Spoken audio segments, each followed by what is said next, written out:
Baik, Assalamualaikum, selamat sejahtera. Kita nak sambung masih lagi dalam tajuk elektronik. Sekarang kita dah belajar tentang diode semikonduktor. Jadi kita nak tengok kegunaan dia. Okey, diode sebagai rectifier. Apa benda rectifier ni? Okey, kita jalan.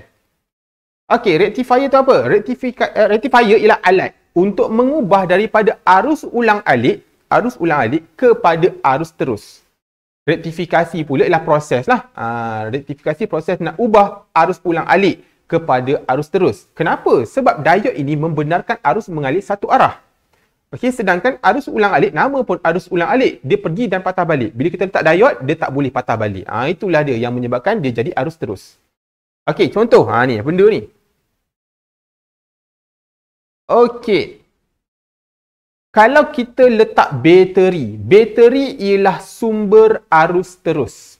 Arus elektrik akan mengalir satu arah sahaja, dan kalau kita tengok graf dia satu arah je, maintain sahaja. Nampak? Satu arah. Tak makin slow, tak makin laju, dia sama je maintain. So, ini ialah graf bagi arus terus yang paling cantik, iaitu arus terus yang terhasil daripada bateri. Nampak? Okay. Dah faham, dah kenal macam mana dikatakan arus terus. Okey, sekarang kita tengok.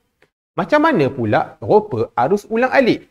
Arus ulang-alik ni, dia pergi patah balik. Pergi patah balik. Macam ambil gergaji, pergi patah balik. Pergi patah balik. Gitu. Jadi, macam mana rupa graf dia?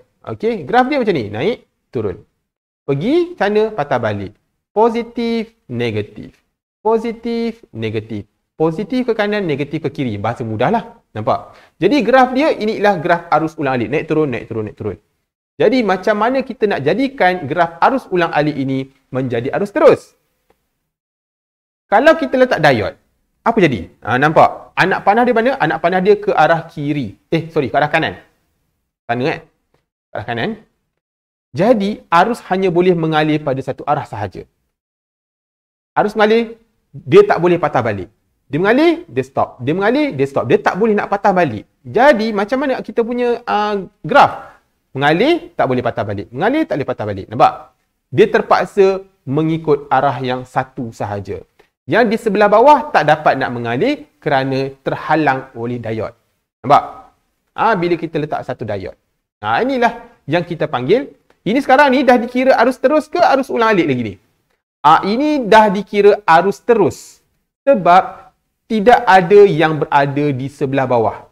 Cuma arus terus ni tak cantik lah. Kalau yang bateri tadi cantik, straight. Yang ni arus terus kerana dia berada satu arah sahaja. Nampak? Satu arah. Tapi dia stop. Alright. Jadi, walaupun dia walaupun dia separuh-separuh, okay, nampak? Separuh hilang, dia tetap dipanggil arus terus. Jadi, dia dah berjaya lah dipanggil rektifikasi. Gelombang separa sebab separuh hilang. Okey. Ni kalau kita ambil 4 diode.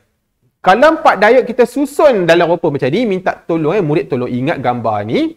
Okey, sebab kita nak ni yang bawah yang hilang tadi tu kita tak nak membazir, kita nak dia naik atas. Okey, macam mana? Sambungan diode kalau nampak, kalau dia menghala ke kanan, ni ke kanan lah kan? Ini pun menghala ke kanan. Ini ke kanan, kanan. Maknanya kalau semua kanan, semua kanan. Kalau ke kiri, semua ke kiri. Itu cara sambungan diode. Jangan buat pusing. Dia bukan pusing. Kalau ke kanan, semua ke kanan. Kalau ke kiri, semua ke kiri. Okey, saya ambil contoh. Semua ke kiri. Macam mana dengan sambungan diode ini kita boleh dapat flip yang pada bawah yang hilang tadi tu kita boleh bawa naik atas. Okey, kita tengok. Kita ada input, kita ada output. Input ni memang arus ulang-alik lah. Okey. Arus ulang-alik dia boleh ke atas, boleh ke bawah. Alright. Contoh. Kalau input tu ke atas. Macam mana rupa graf input kita? Okey, rupa graf input kita ke atas lah. Okey. Jadi, macam mana rupa graf output? Okey, sabar. Bagi kita jalan dulu. Okey, jalan. Lepas tu gimana? Terpaksalah corner ke kiri. Betul. Jalan. Sampailah ke output. Dekat output tu mana? Naik atas. Jadi dekat graf output kita ialah naik atas. Maknanya kalau input naik atas, output juga naik atas. Okey, jadi kita jalan bagi habis. Jalan gimana? Atas ke bawah. Arus elektrik takkan ikut jalan yang sama dua kali, dia akan lalu belah bawah. Lepas tu, dan selamat dia patah balik. Okey, jadi kita pegang dulu.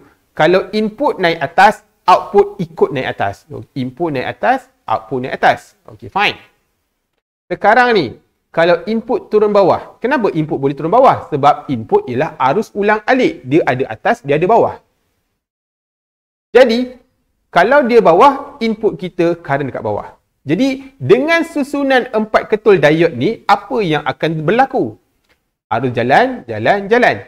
Lepas tu gimana? Dia terpaksa pergi sebelah kiri dan nampak? Dekat output, naik atas. Nampak? Dekat input, merah tu turun bawah. Tapi dekat output, merah itu juga naik atas. Hasil dia tetap naik atas. Jadi, kita habiskan. Nampak? Nak tunjuk dekat sini, dengan menyusun 4 diod begini, kita berjaya. Yang biru, kita dapat positifkan dia lah. Memang dah positif.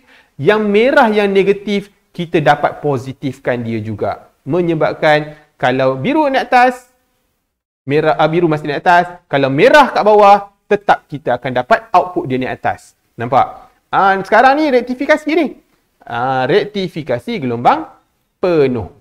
Sebab tadi hilang separuh kan. Ini rektifikasi sebab semua dah jadi positif, semua dah jadi arus terus dan secara penuh. Okey. Jadi ni secara ringkas lah, secara dia punya kesimpulan ataupun secara mudah.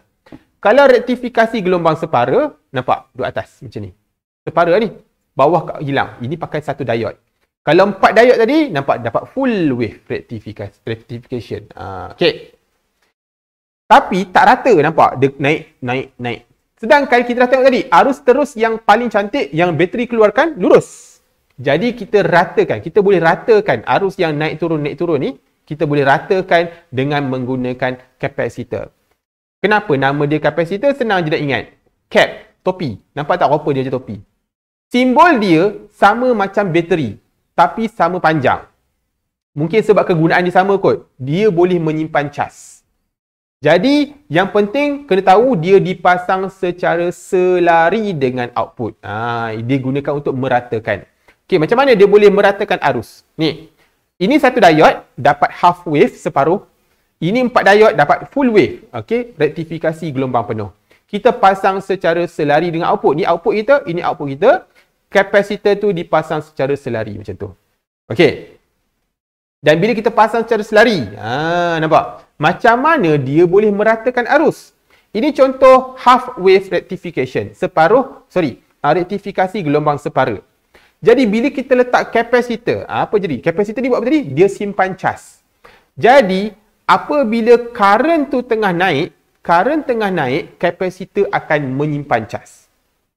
Jadi bila current tu dia turun, kapasitor dapat tahu ataupun kapasitor ni mengesan arus tengah turun, kapasitor itu akan mengeluarkan dia punya cas.